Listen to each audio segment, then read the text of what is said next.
Halo, selamat pagi buat anak-anak Bapak yang terkasih dalam nama Tuhan. Kiranya anak-anak Bapak di rumah dalam keadaan sehat, dalam keadaan siap untuk beribadah ya. Kita angkat satu pujian, ya, Yesus menginginkan daku bersinar, bersinar, bersinar, itulah kehendak Yesus. Ya, mari kita angkat.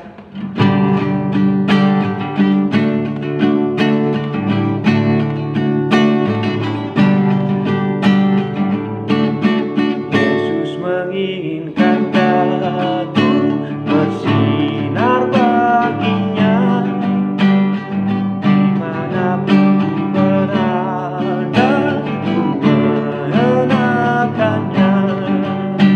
Bersinar, bersinar, itulah kehendak Yesus. Bersinar, bersinar, aku bersinar terus. Baik Bu ya nak. Yesus menginginkan daku menolong orang lain, manis dan sopan selalu ketika ku bermain. Bersinar, bersinar, itulah kehendak Yesus. Bersinar, bersinar, aku bersinar terus. Mari kita bersatu dalam doa, ambil sikap untuk berdoa. Tuhan Yesus yang baik, kami sungguh bersyukur di mana Tuhan telah menjaga kami. Kami bisa tidur dengan nyenyak, Tuhan telah menjaga itu ya Tuhan. Tuhan, kami juga bisa datang ke hadapan Tuhan, itu semua juga karena anugerah Tuhan, karena kebaikan Tuhan. Tuhan, kami akan mendengarkan, kami akan memulai ibadah kami, biarlah juga Tuhan yang menuntun kami ya Tuhan. Tuntunlah kiranya hamba-Mu yang berdosa ini, supaya anak-anak kami dapat memahami setiap firman yang mereka dengar. Begitu juga anak-anak kami yang di rumah, biarlah juga mereka bisa mempersiapkan diri mereka dengan baik, supaya mereka dapat melakukan firman dalam kehidupan mereka. Kami menyerahkan ibadah kami ke dalam tangan Tuhan. Inilah doa kami, inilah seruan kami. Amin. Ya, tema kita pada hari ini ya tentang orang kaya dan Lazarus yang miskin. Terambil di dalam Lukas 16 ayat 19 sampai dengan 31. Ya, Lukas 16 ayat 19 ya sampai dengan ayat yang 31. Tolong diikuti pembacaan firman Tuhan dengan baik. Ada seorang kaya yang selalu berpakaian jubah ungu dan kain halus, dan setiap hari ia bersukaria dalam kemewahan. Dan ada seorang pengemis bernama Lazarus, badannya penuh dengan borok, berbaring dekat pintu rumah orang kaya itu, dan ingin menghilangkan laparnya dengan apa yang jatuh dari meja orang kaya itu. Malahan anjing-anjing datang dan menjilat boroknya. Kemudian matilah orang miskin itu, lalu dibawa oleh malaikat-malaikat ke pangkuan Abraham. Orang kaya itu juga mati, lalu dikubur, dan sementara ia menderita sengsara di alam maut, ia memandang ke atas, dan dari jauh dilihatnya Abraham dan Lazarus duduk di pangkuannya. Lalu ia berseru, katanya, "Bapa Abraham, kasihanilah aku. Suruhlah Lazarus supaya ia mencelupkan ujung jarinya ke dalam air dan menyejukkan lidahku, sebab aku sangat kesakitan dalam nyala api ini." Tetapi Abraham berkata, "Anak, ingatlah bahwa engkau telah menerima segala yang baik sewaktu hidupmu, sedangkan Lazarus segala yang buruk. Sekarang ia mendapat hiburan, dan engkau sangat menderita. Selain daripada itu, di antara kami dan engkau terbentang jurang yang tak terseberangi, supaya mereka yang mau pergi dari sini kepadamu ataupun mereka yang mau datang dari situ kepada kami tidak dapat menyeberang." Kata orang itu, "Kalau demikian, aku minta kepadamu Bapa, supaya engkau menyuruh dia ke rumah ayahku, sebab masih ada 5 orang saudaraku, supaya ia memperingati mereka dengan sungguh-sungguh agar mereka jangan masuk kelak ke dalam tempat penderitaan ini. Tetapi kata Abraham, ada pada mereka kesaksian Musa dan para nabi. Baiklah mereka mendengarkan kesaksian itu. Jawab orang itu, tidak Bapa Abraham, tetapi jika ada seorang yang datang dari antara orang mati kepada mereka, mereka akan bertobat. Kata Abraham kepadanya, jika mereka tidak mendengarkan kesaksian Musa dan para nabi, mereka tidak juga akan mau diyakinkan, sekalipun oleh orang yang bangkit dari antara orang mati. Ya, sampai sekian jauh pembacaan firman Tuhan.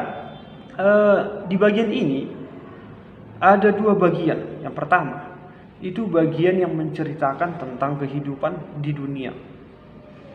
Itu ayat 19 sampai 23, sedikit aja dibahas. Kedua, bagian yang menceritakan kehidupan setelah meninggal, ayat 24 sampai 31, lebih panjang dia. Ya, jadi perumpamaan ini gambaran dari orang kaya dan orang miskin. Bagaimana kehidupan si kaya dan kehidupan si miskin. Ya, bagaimana si kaya terlalu fokus dengan kekayaannya. Ya, terlalu fokus dengan kekayaan, tidak mementingkan orang lain. Ya kan? Tidak mementingkan orang lain. Bahkan pun apa yang disampaikan di dalam kitab Musa, ya, yang tadi katanya ada kitab Musa, ada kitab nabi-nabi, itu tidak dihiraukan. Bahkan pun keluarga-keluarganya tidak menghiraukan itu, ya kan? Makanya dia sampai minta tolong kepada Abraham, Bapak Abraham, tolonglah sampaikan kepada Lazarus supaya keluargaku juga tidak masuk ke dalam ini, ya kan? Itu begitu. Nah, tapi si miskin, ya, pada masa hidupnya hanya meminta mengambil, ya, sisa makanan dari si kaya. Ya, sisa makanan dari si kaya. Ada 4 sebenarnya yang mau bawa sampaikan dari ayat ini. Yang pertama, poin pertama, yaitu semua manusia akan meninggal. Ada lagu yang pernah kita dengar, ya kan? Orang kaya mati, orang miskin mati, orang kaya mati, orang kaya mati, orang miskin mati. Semua mati. Semua mati, tidak ada yang tidak mati. Maupun dia itu sudah mendapatkan kekayaan yang luar biasa pun, sampai dia berobat ke Amerika sana, sampai ke seluruh dunia dia berobat, pasti akan mati apapun ceritanya. Ya, pasti akan mati. Ingat, akan mati. Nah, begitu juga si miskin. Ya, si miskin, ya, pada masa hidupnya memang menderita. Tapi di ayat ini, ya, disinggung tentang, ya, kitab-kitab Musa dan kitab-kitab para nabi, ya, yang pasti, ya, kenapa bisa kehidupan setelah meninggal si kaya dan si miskin ini berbeda. Abraham tadi menyampaikan bahwasanya keluarga mereka itu tidak percaya dengan kitab-kitab Musa, dengan kitab-kitab nabi, tidak percaya. Nah, kenapa demikian? Ya, kenapa si miskin ini, si Lazarus bisa masuk? Ya karena dia percaya tentang kitab-kitab nabi dan kitab-kitab Musa. Nah, jadi di sini bisa dipastikan, ya, si Lazarus yang miskin ini percaya dengan kitab-kitab nabi dan kitab-kitab Musa. Ya, kitab-kitab nabi Kejadian, kitab-kitab Musa Kejadian, Keluaran, Imamat, ya, kitab Taurat lah, ya, Nabi Yesaya, Nabi Yeremia, Nabi Yeskiel, begitu. Nah, itu yang dia percayai. Nah, beginilah. Setelah kita baca tadi, ternyata semua orang meninggal, gitu ya. Semua orang meninggal tanpa kecuali, tidak ada satupun yang tidak meninggal. Ya, tidak ada satu orang pun yang tidak meninggal. Ya, tinggal kita menunggu waktu dan tinggal kita bagaimana mungkin cara Tuhan memanggil kita, ya kan? Nah, yang kedua, ya, ini tadi yang pertama, yaitu semua orang pasti mati, semua orang pasti meninggal. Yang kedua, begini, nah, kita, ya, ketika kita memiliki sesuatu, apa yang bisa kita miliki, berikanlah yang terbaik kepada orang yang memang membutuhkannya. Gambaran daripada si orang kaya ini, ya, gambaran dari orang kaya ini tidak peduli kepada orang yang di sekelilingnya. Tidak peduli, ya. Coba kamu bayangkan Lazarus itu ketika dia mengambil sisa makanannya itu, teman dia berebut makanan itu anjing. artinya dia orang miskin itu sudah disetarakan dengan anjing. Ya kan, sudah disetarakan dengan anjing. Dia menjilati anjing itu menjilati boroknya. Artinya ketika ada sisa makanan, dia ambil itu bisa Bapak bayangkan kalau kita itu lagi sakit lah ya, sakit kemudian kita berharap ada sisa makanan, kita ambil, terus ada anjing juga di samping kita itu mau mengambil makanan itu, kira-kira begitu ya. Tidak mau jadi terakhir anjing itu menjilati borok kita, bisa Bapak bayangkan. Nah, jadi di sini si orang kaya itu tidak mau berbagi kepada sesamanya, tidak mau berbagi kepada sesamanya. Untuk itu anak-anak, di sini juga kita diajarkan supaya kita mau berbagi kepada sesama kita. Jangan sampai kita tidak mau berbagi kepada sesama kita. Ya, apa yang bisa kita berikan sajalah. Ya kan? Kira-kira kita bisa 1.000, ya bagi aja. Memang kalau itu yang bisa kita berikan dengan hati yang tulus. Ya kan? Kalau bisa kamu bagikan, uangmu ada 1 juta contoh, ya. Katakanlah 1 juta ada tabunganmu, ya kan? Kemudian uangmu 1 juta yang kau berikan kepada orang lain itu mungkin hanya 100.000, ya.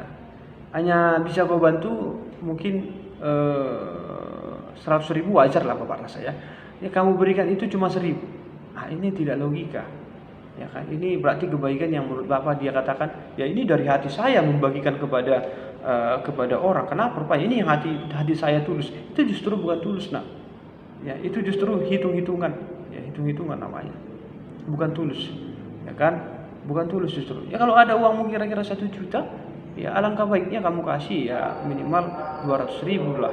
Ya kan? Atau minimal 10%, 100.000 kan masih lumayan membantu dia. Tapi kalau ada uang 1 juta yang kamu kasih cuma 10.000, berarti kamu ya itu bukan datang dari dasar hatimu, tetapi itu datang dari godaan iblis justru, ya kan? Itu godaan dari si iblis.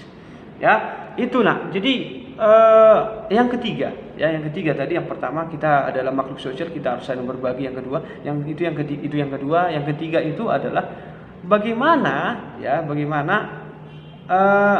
Tuhan ya, telah memberikan ya wahyunya kepada para nabi-nabi supaya kita itu bisa mendapatkan apa yang didapatkan seperti Lazarus. Yaitu kita harus percaya, kita harus sering baca kitab para nabi, ya Alkitab yang kita pakai setiap harinya, ya membaca firman Tuhan, kemudian kitab Musa dan lain sebagainya. Pokoknya Alkitab kita itu harus kita renungkan siang dan malam. Ya, supaya apa? Supaya kita bisa masuk ke dalam kerajaan surga. Ya, itu anak-anak yang terkasih dalam nama Tuhan. Mungkin ketiga poin ini yang harus kita pahami. Ya, yang pertama tadi bahwasanya setiap orang akan mati, ya siapapun itu akan meninggal, ya tinggal menunggu waktunya kok semuanya kita. Terus yang kedua itu ya kita harus bisa saling berbagi ya kepada orang yang memang membutuhkan, Terus yang ketiga kita itu harus mau ya merenungkan siang dan malam ya kitab yang sudah kita pakai ya, Alkitab kita lah ya, Alkitab kita harus kita baca, harus kita renungkan itu siang dan malam ya, jangan sampai kita lalai dalam itu yang bisa Bapak sampaikan ya. Kiranya Tuhan Yesus memberkati kita bisa menerapkan firman yang sudah kita pahami, firman yang sudah kita baca, kita hidupi di dalam kehidupan kita ya. Kita bersatu di dalam doa. Bapa yang baik, Bapa yang bertahta di dalam kerajaan sorga, sungguh kami bersyukur Tuhan, kami bisa merenungkan dengan singkat firman Tuhan. Ya Tuhan, kiranya biarlah Roh Kudus yang menuntun kami untuk menjalankan setiap firman yang kami dengarkan ya Tuhan, supaya kami dapat disebut menjadi anak-anak-Mu ya Tuhan. Tuhan, kami berdoa biarlah kiranya pada masa-masa sulit di negara kami ini ya Tuhan, banyak orang yang terlantar dengan kehidupan mereka tidak mendapatkan makanan seperti Lazarus ya Tuhan. Biarlah kiranya Tuhan yang mengetuk hati orang kaya yang pada saat ini ada di lingkungan kami, supaya mereka bisa mendapatkan makanan dengan baik. Kami juga Tuhan, ketika kami memiliki apa yang bisa kami berikan, biarlah juga membukakan Tuhan yang membukakan hati kami, supaya kami dapat memberikan yang terbaik untuk orang-orang yang ada di sekeliling kami. Tuhan, inilah doa, inilah seruan kami, dengarkanlah doa kami. Dalam nama Tuhan Yesus Kristus kami berdoa dan mengucap syukur. Amin. Oke anak-anak yang terkasih, shalom, sampai jumpa, Tuhan Yesus memberkati.